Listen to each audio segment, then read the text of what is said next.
آج اس جگہ پہ جو تمہارے ساتھ ہونے والا ہے، بہتر ہے کہ یہ رومال اپنے منہ میں دبا لو۔ میں نہیں چاہتا کہ تمہاری چیخیں باہر تک سنائی دیں۔ یہ سن کر آبرو کی جان حلق میں آ گئی تھی۔ اب شام نے اپنی شرٹ کے بٹن کھولے۔ آبرو خوف زدہ ہو گئی۔ آپ کیا کر رہے ہیں؟ وہ بہت زیادہ ڈر گئی تھی۔ اسے ایسا لگ رہا تھا جیسے کہ وہ ایک پرندہ ہے جو اب شام کے جال میں قید ہو گئی ہے۔ اب شام نے اسے کوئی بھی جواب دینا گوارا نہیں کیا۔ اس نے سائڈ پہ پڑا ہوا ایک تکیہ اٹھایا تو آبرو نے کہا، پلیز مجھے مارنا نہیں۔ اب شام، تم کیا کہہ رہی ہو؟ کیا مطلب ہے تمہارا؟ میں تمہیں کیوں مارنے لگا؟ آپ مجھے اس لیے کمرے میں لائے ہیں نا؟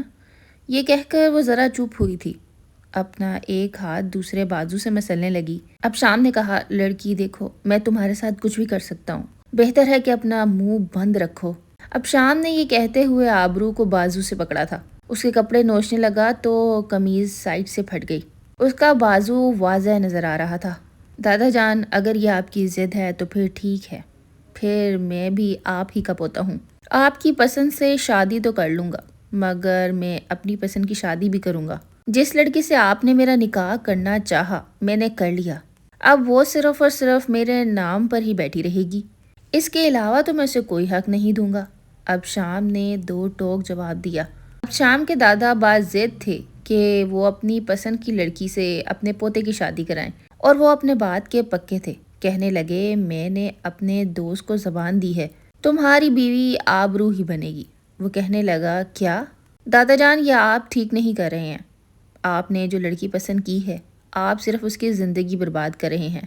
میں اسے کبھی بھی اپنی بیوی کے طور پہ تسلیم نہیں کروں گا، جس کو میں نے دیکھا ہی نہیں، اس سے میں شادی کیوں کروں؟ دادا جان نے اب شام سے کہا، دیکھو بیٹا، تم نے اسے شادی کے بعد تو دیکھنا ہی ہے۔ میں نے اپنے مرتے ہوئے دوست سے جو وعدہ کیا ہے، میں اسے ضرور نبھاؤں گا۔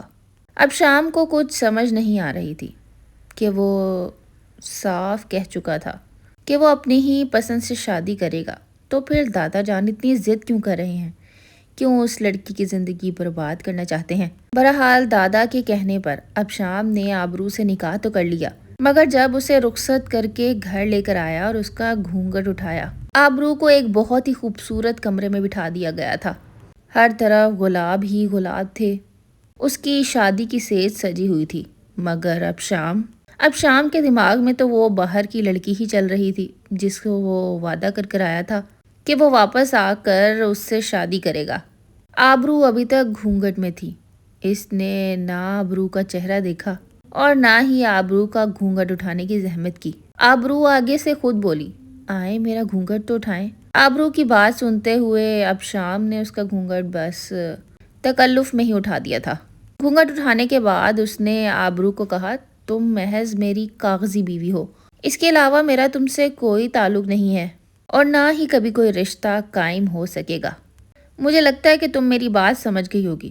آبرو نے جب یہ سنا تو اس کے پیروں کے نیچے سے تو زمین نکل گئی۔ ابھی تو اس نے اپنے باپ کو کھویا تھا، اب شوہر بھی ایسا ملا جس نے اس کے اوپر بالکل بھی توجہ نہیں دی۔ تم اس گھر میں صرف اور صرف میرے دادا کی پسند سے آئی ہو، اس لیے مجھ سے کوئی امید نہ رکھنا۔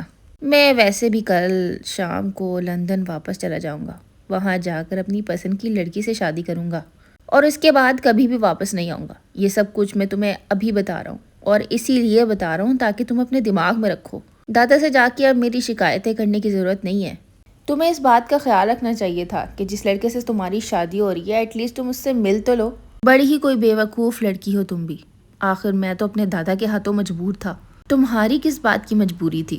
تم تو لڑکی کا پتہ کروا سکتی تھی نا۔ یہ سن کر آبرو کی آنکھوں میں آنسو آئے تھے، کیونکہ آبرو نے ابھی اپنے باپ کو کھویا تھا اور اس نے بھی اپنے باپ کی وجہ سے ہی شادی کی تھی۔ وہ سب کچھ اب شام کو بتانا چاہتی تھی، مگر نہیں بتا سکی کیونکہ اب شام کچھ بھی سننے کے موڈ میں نہیں تھا۔ اس نے آبرو کو کہا، لڑکی دیکھو، میرا تم سے کوئی تعلق نہیں ہے اور مجھ سے تعلق رکھنے کی کوشش بھی مت کرنا۔ یہ کہنے کے بعد وہ کمرے سے نکل چکا تھا۔ اب شام کے دادا یہ نہیں جانتے تھے کہ پوتے نے رات کو کیا گل کھلائے ہیں، اور یہ بھی نہیں جانتے تھے کہ شادی کے اگلے ہی دن اس نے لندن واپس جانا ہے۔ یہ بات اب شام نے کسی کو بھی نہیں بتائی تھی۔ وہ رات کو چپ چاپ نکل گیا۔ اب شام کے ایک دوست نے اس کو ایئرپورٹ ڈراپ کر دیا اور اب شام سب کچھ چھوڑ چھاڑ کر لندن واپس چلا گیا۔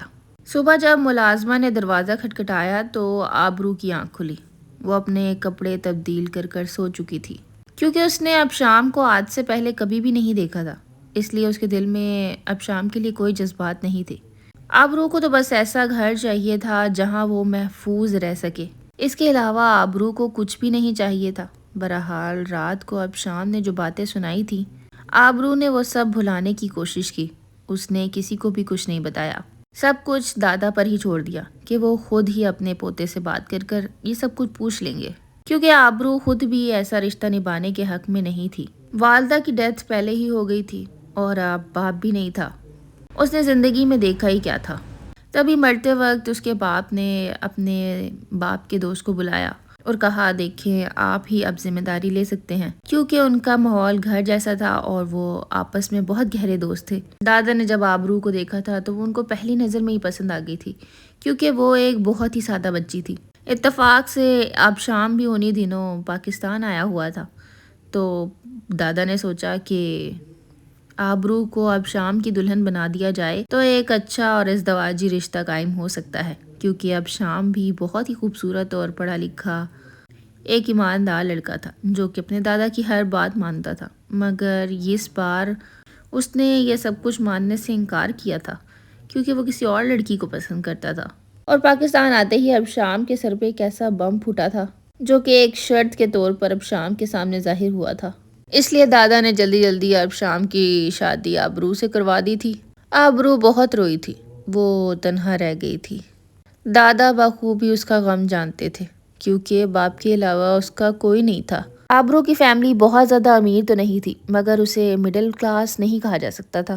اس کا پہننا اوڑھنا سادہ، اٹھنا بیٹھنا سب کچھ بہت ہی سادہ، ایک عام سی لڑکی جیسا کہ دادا اپنے پوتے کے لیے چاہتے تھے۔ جبکہ ان کی باقی بہویں کافی ماڈرن تھیں، وہ ساڑیاں پہنتی تھیں، جینز شرٹ پہنتی تھیں۔ ان کے گھر میں ساری عورتیں چاہتی تھی کہ اب شام اپنی مرضی سے شادی کرے اور وہ جس لڑکی کو بھی چاہتا ہے اسی کو ان کے گھر کی بہو بنائے۔ مگر یہ سب کہنے کی ہمت ان عورتوں میں نہیں تھی، کیونکہ دادا کا روب بہت زیادہ تھا اور اب شام اپنے دادا کی کسی بھی بات کو رد نہیں کر سکتا تھا۔ اس لیے اس نے کہا تھا کہ دادا جہاں نکاح کریں گے میں خوشی خوشی کر لوں گا، جہاں 10 ملازم کھاتے ہیں وہاں وہ بھی بیٹھی رہے گی اور اپنی زندگی اس کو ایسے ہی گزارنی پڑے گی، مگر اپنے دادا سے اختلاف کبھی بھی نہیں کروں گا۔ اب دادا کچھ شرمندہ سے تھے کہ انہوں نے شاید اس لڑکی کے ساتھ غلط کیا۔ اپنے پوتے سے بات بھی کی کہ وہ لندن سے واپس آ جائے، لیکن اس نے کام کا بہانہ کر کے ٹال دیا۔ اب دادا آبرو کا خود خیال رکھتے ہیں، کیونکہ وہاں کی کوئی بھی عورت آبرو کو اس طرح سے پسند نہیں کرتی جیسے دادا اپنی مرضی سے لے کر آئے تھے۔ کچھ دن تو ایسے ہی چلتا رہا، پھر دادا نے خود ہمت کی اور آبرو کو مارکیٹ لے گئے۔ آبرو کو اچھے اچھے کپڑے دلوائے، کہنے لگے کہ تم اس گھر کی ملازمہ نہیں ہو جو اتنے سادے کپڑے پہنو گی، تمہارے لیے میں اچھے اور مہنگے کپڑے لوں گا۔ اب دادا ہی آبرو کا خیال رکھتے ہیں اور ہر ممکن کوشش کر رہے ہیں کہ ان کا پوتا واپس آ جائے۔